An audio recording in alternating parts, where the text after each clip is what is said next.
moi, c'est vraiment, c'est à la fois une peinture, c'est un poème, c'est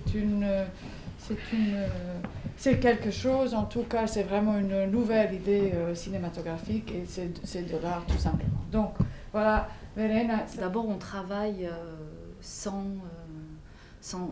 script, avec de vagues idées, souvent qui sont des idées négatives, c'est-à-dire on sait ce qu'on ne veut pas,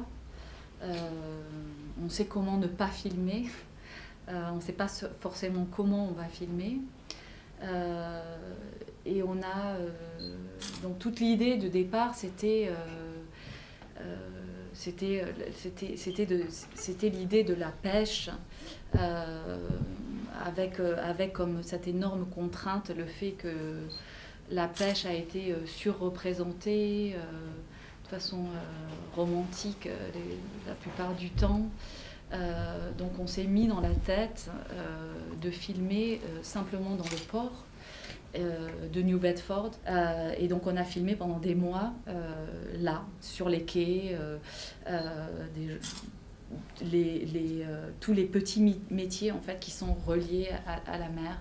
Et donc on a rencontré énormément de pêcheurs, de capitaines, et on était sans cesse invités à partir en mer.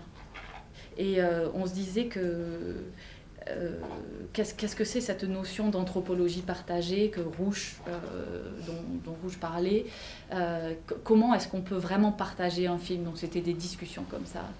Et on s'est dit, mais ce qui nous intéresse au fond, c'est pas notre regard sur eux, et c'est pas non plus leur propre regard sur leur vie, mais c'est quelque chose qui serait de l'ordre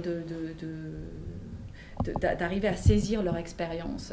Donc on a embarqué avec des petites caméras et on s'était dit, on n'avait pas de grand espoir sur ces caméras, mais on s'était dit qu'éventuellement on pourrait leur donner ces caméras et qu'ils pourraient les porter. La place des hommes dans ce film, elle est plutôt réduite, elle est plutôt remise dans quelque chose de plus écrasant, où le cosmos est plus présent que les hommes, qui ne sont pas des héros, qui ne sont pas au centre de l'univers.